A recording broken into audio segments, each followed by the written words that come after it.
every year the crisis of both dengue and Zika seems to grow in Delhi. More and more people are getting sick and losing the battle in their fight against the completely preventable disease. It is also thought that there is a huge discrepancy between the numbers reported by the Delhi government and those recently released by the Preza Foundation. Why is there such huge underreporting? How can we prevent the huge surge in death and deformities from both dengue and Zika? India Aware talks to Dr. Grewal of Dr. Grewal Clinic to help us understand how best to stop these viruses in their tracks. Sir, जो आज हम बात कर रहे हैं वो dengue और Zika virus की सिचुएशन के बारे में बात कर रहे हैं, जो सर आप देखें तो धीरे धीरे बढ़ती जा रही है, कंट्रोल के बाहर होती जा रही है। ये दोनों जो वायरस हैं सर, वो स्पेशली एडीज जो इजिप्टी जो वायरस है उससे फैलते हैं। तो डेंगू तो हर साल भर साल एक प्रॉब्लम बनती जा रही है देश में।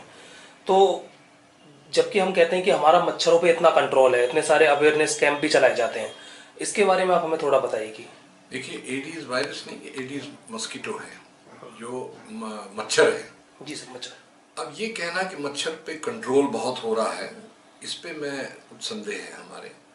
मच्छरों पे कंट्रोल जो सरकार कर सकती है वो करती है, लेकिन जो निजी हमारी कोशिश होनी चाहिए उसमें बहुत कमियां हैं। हमारा अभी भी कूड़े को लेके जो कूड़े का संभाल है, मैं कूड़े को संभाल कह रहा हूँ क्योंकि लोग समझते हैं कूड़ा फेंका जाता है। जब तक आप कूड़े को संभालेंगे नहीं, मच्छर नहीं संभलेगा। कूड़े का संभाल है कि कूड़े को किस तरह डिस्पोज किया जाए, कहाँ रखा जाए, पानी कहाँ इकट्ठा होता है, ये सब हमारे अपने हाथ में है, और जो कि आज की हालत में कंट्रोल में नहीं है। इसलिए मैं नहीं मानने को तैयार कि मच्छरों का कंट्रोल कामयाब है। कम ज़रूर है लेकिन कामयाब नहीं है। दूसरी बात, जो कूड़ेदान थे वो आबादी के रहने वाली जगह से कुछ दूर होते थे, कम से कम नहीं तो 1 किलोमीटर आबादी से दूर होते थे जी। अब आबादी जो बढ़ी है, जो कंस्ट्रक्शन बढ़ी है, वो अनऑथराइज्ड इलीगल होने की वजह से कूड़ेदानों की प्लानिंग नहीं हुई, और कूड़ेदान जो है आपके घर के बिल्कुल नज़दीक आ चुका है, जहाँ पे मच्छर और मक्खी पनपते हैं। तो अब उनकी जो एडीज जो मच्छर है उसकी उड़ान ज़्यादा से ज़्यादा ये कही जाती है कि 25 से 30 फुट की होती है। तो आपके कूड़ेदान अगर आपके घर से 1 किलोमीटर दूर है तो वो मच्छर आपके पास आ ही नहीं सकता। तो जो ये बीमारी बढ़ने का कारण है वो मच्छरों का नियंत्रण ना होने की वजह से नहीं है, वो इसलिए है कि जो कूड़ेदान है वो आपके घर के नज़दीक आ चुके हैं, और मच्छर को उड़ान अपनी 30 फुट की उड़ान आराम से करके आपके घरों में आ सकते हैं। जी सर, थोड़ा सा आप हमें डेंगू के बारे में बताइए। स्पेशली जो स्ट्रेन 2 होता है, इसको मोर डेडली स्ट्रेन माना जाता है ना सर? तो ये कहते हैं कि हमारे जो बॉडी के फंक्शंस होते हैं उन्हें एक तौर से बिल्कुल जाम कर देता है, बंद कर देता है। इसके बारे में थोड़ा सा बताएं। देखिए, डेंगू जो वायरस विषाणु है वो 2 किस्म का होता है। एक जो उसकी नस्ल है वो हेमरेज करती है, शरीर के अंदर चोट लगने पे हमारी एक अपनी इंटरनल सिस्टम है जो कि खून को बहने नहीं देती जी। ये विषाणु जो है जाके उस प्रक्रिया को रोकता है, सारे शरीर में नहीं फैलता। ये केवल आपकी शरीर की क्षमता खून रोकने के लिए जो क्षमता है उसको ये इफेक्ट कर देता है, और ये 2 अलग अलग स्ट्रेन्स हैं। तो जिस दिन आपको मच्छर ने काटा, अगर उस मच्छर के अंदर वो वाला स्ट्रेन है जो कि इस ब्लीडिंग को रोकने की जो प्रक्रिया उसको जैम करने वाला है, तो पहले दिन से आपको खतरा है। और अगर आपका जो विषाणु का स्ट्रेन नॉन हेमोरेजिक है तो आपको पहले दिन से कोई खतरा नहीं है, चाहे आपका प्लेटलेट काउंट 5000 क्यों ना आ जाए। तो ये जो आम बात चलती है कि उसके प्लेटलेट इतने गिर गए, वो खतरा प्लेटलेट से नहीं है, वो विषाणु की स्ट्रेन के मुताबिक है। तो सर कहते हैं ना कि डेंगू का मच्छर दिन में काटता है, इसका क्या कुछ?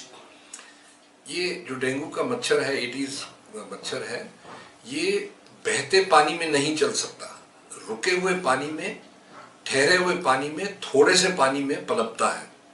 और इसकी जो लाइफ है वो बहुत शॉर्ट है और इसकी उड़ान बहुत छोटी है।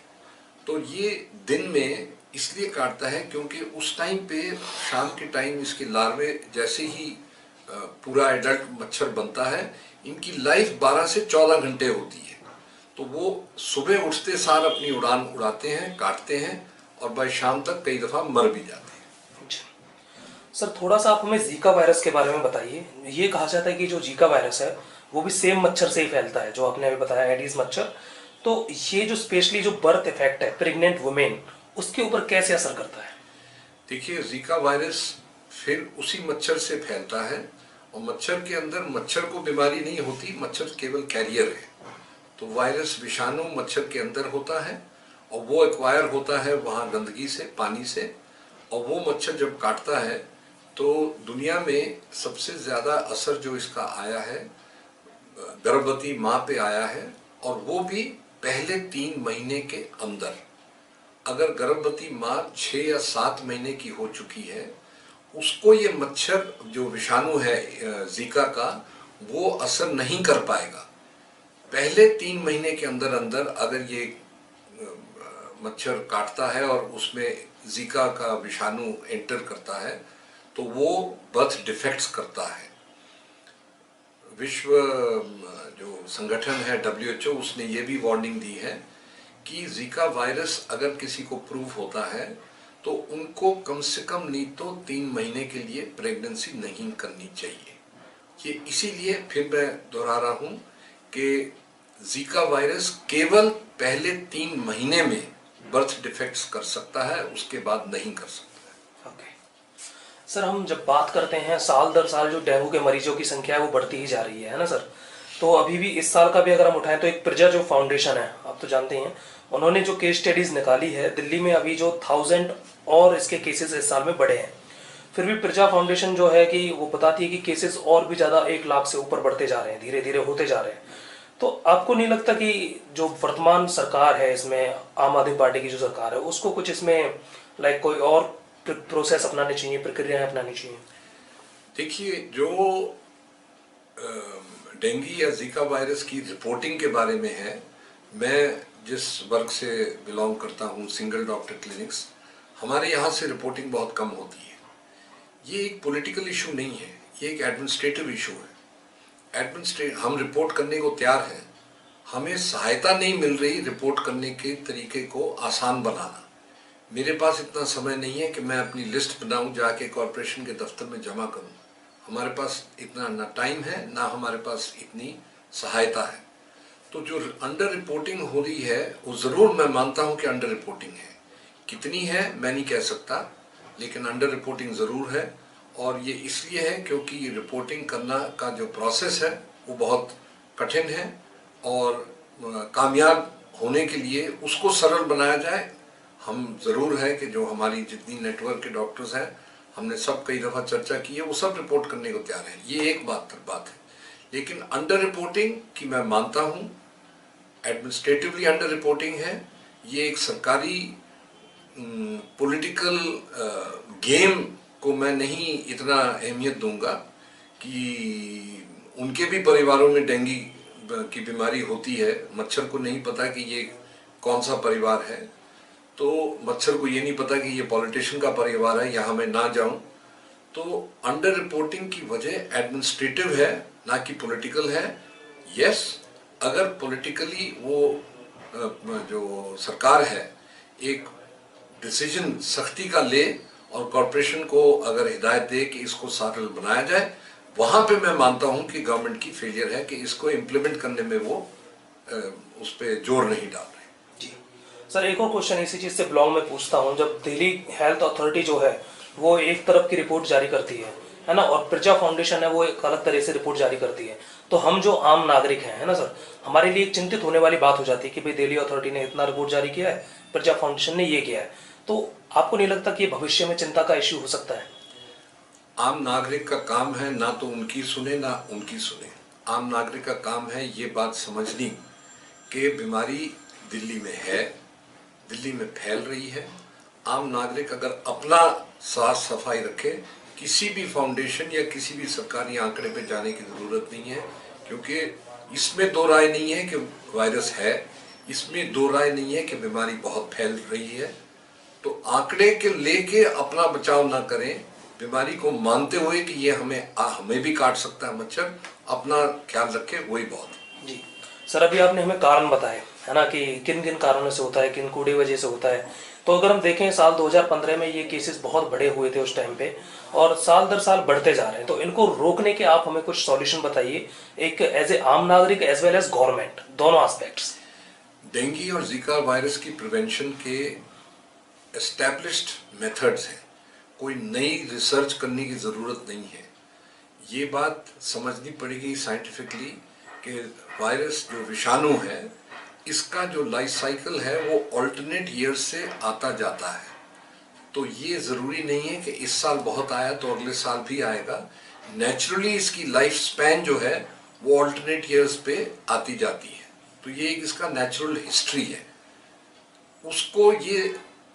उसकी वजह से हम नागरिक या सरकार अपने आप को बचा नहीं सकती कि इस साल तो बहुत हुआ, अगले साल अपने आप ही कम हो जाएगा। ऐसा नहीं है। बचाव के कार्यक्रम दोनों तरफ से होने चाहिए। जो आम नागरिक है उनको जब तक ये नहीं मानेंगे कि हम ही रिस्पॉन्सिबल हैं, हमारी वजह से ही हमारे घर में मच्छर घुसेगा, अपना बचाव पहले करिए। सरकार का काम है फ्लॉगिंग, सारे इलाके में फ्लॉगिंग मशीन्स कामयाब हैं। दूसरा है कूड़े को संभाल की जो पॉलिसी है वो अभी भी कामयाब नहीं है। जो कूड़े आप देखेंगे कितने कूड़ेदानों में आजकल सिस्टम इम्प्रूव हुआ है, वो जो 3 व्हीलर्स की वजह से। पर सरकार का काम है कूड़ा संभाल और नागरिक का काम है अपने आप को संभाल। जी सर, थोड़ा सा हम जीका वायरस के बारे में बात करेंगे। अभी जो जीका वायरस के जो केसेस थे, कम से कम 100 केसेस गुजरात और राजस्थान के जो इलाके हैं इनमें से रिपोर्ट हुए हैं कि वहाँ पे जीका वायरस पाया गया है। तो सर, ये जो जीका वायरस है एक बहुत बड़ी बीमारी भी मानी जाती है। इस तरह का जैसे कि इंडिया में ये आ रहा है, तो आपको नहीं लगता कि आने वाले सालों में एक डिजास्टर साबित हो सकता है? देखिए, कोई भी बीमारी डिजास्टर होती है। 1994 में जब डेंगू फर्स्ट टाइम दिल्ली में हमको डॉक्टर्स को पता लगा था, तो उस वक़्त कई ऐसे हम डॉक्टर्स ने गूगल पे जाके देखा था कि डेंगू वायरस क्या होता है। हमारे कई बड़े अच्छे दोस्त हैं, उनके बच्चे मरे थे और किसी डॉक्टर को उसका इलाज नहीं मालूम था उस टाइम। डेंगू वायरस बहुत सुना ही नहीं था। 94 की बात है, बड़ी पुरानी बात नहीं है। खतरनाक 94 में वायरस उतना ही खतरनाक था जितना आज है।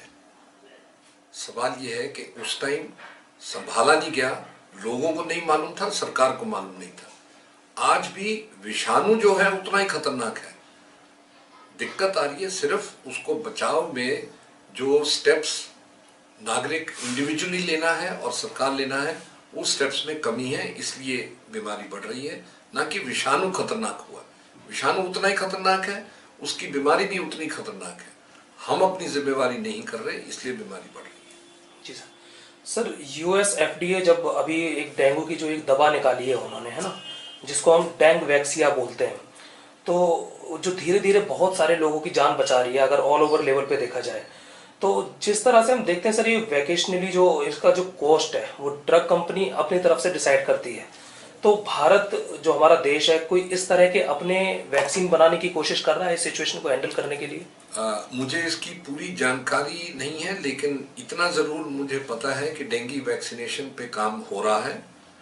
लेकिन वैक्सीनेशन को मास स्केल पे इतनी जल्दी लोगों तक पहुंचाना शायद मुश्किल होगा। 95% प्रिवेंटिव मेथड्स से इस बीमारी से बचा जा सकता है।